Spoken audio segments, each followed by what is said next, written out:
दुनिया में जो तरक्की हो रही है या देश में कोई तरक्की करता है तो उसे ज़रूर देखना चाहिए। चाहे घर की टीम हो या बाहरी लोगों को मिलाकर बनाई हुई हो। जहाँ जहाँ अच्छे समूह बन गए वहाँ वहाँ तरक्की हो गई। ऐसा ही देखा गया है। आपके आसपास जितने लोग तरक्की पसंद है वो मिलकर ही काम करते होंगे। उनका टीम वर्क अच्छा होगा।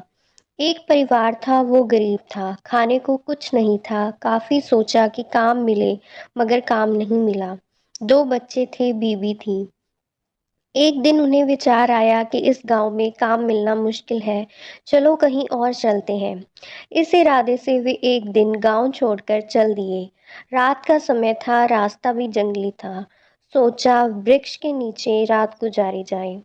आदमी ने अपने लड़के को लकड़ी चुनने तथा दूसरे को पानी लाने के लिए भेज दिया तथा बीवी को चूल्हा बनाने के लिए कहा और उसने जगह साफ कर दी। चारों ने अपने अपने काम कर लिए।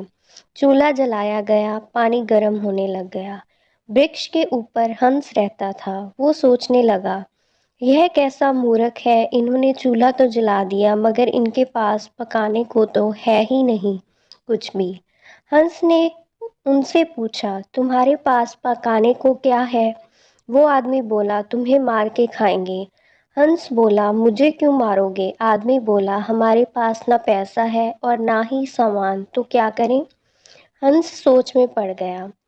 इन्होंने चूल्हा भी जला लिया है, सब कर्मशील है, मुझे तो यह खा ही जाएंगे। तो हंस बोला, अगर मैं आपको धन दे दूं तो मुझे छोड़ दोगे? घर का स्वामी बोला, हाँ छोड़ देंगे। हंस कहने लगा, मेरे साथ चलो, मैं तुम्हें धन देता हूँ। हंस उनको थोड़ी दूर ले गया और चोंच से इशारा किया और कहा कि यहाँ से निकाल लो। उन्होंने गड्ढा खोदा और वहां से धन निकाल लिया। हंस का धन्यवाद करके वापस अपने गांव आ गए और एक ही दिन में खूब मौज से रहने लग गए। अब उनके घर में किसी चीज की कमी नहीं थी। पड़ोसी ने देखा कि इस परिवार के पास ऐसी कौन सी चीज आ गई, इनके पास इतना कुछ आ गया। उसने छोटे लड़के को बुलाकर सारी बात पूछ ली कि पैसा कहाँ से आया है। उनके भी 2 बच्चे थे। उन्होंने भी ऐसी योजना बनाई और चल दिए। उन्होंने भी उसी वृक्ष के नीचे डेरा लगा लिया। आदमी ने अपने बड़े लड़के को कहा, लकड़ी लाओ, तथा छोटे लड़के को पानी लाने के लिए कहा, परंतु दोनों आनाकानी करने लगे।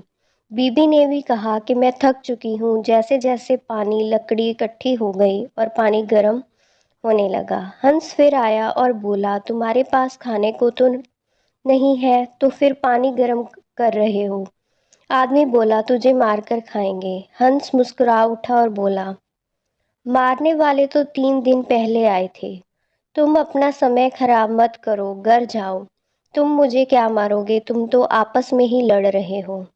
जिन्होंने दूसरों को जीतना होता है वे खुद नहीं लड़ते। संसार का नियम भी ऐसा ही है। जिन लोगों ने तरक्की करनी है वे मिलकर चलते हैं और आज भी संसार में उन्हीं का ही बोलबाला है। जो आपसी तालमेल में रहते हैं वे ही समाज रूपी हंस को जीत सकते हैं।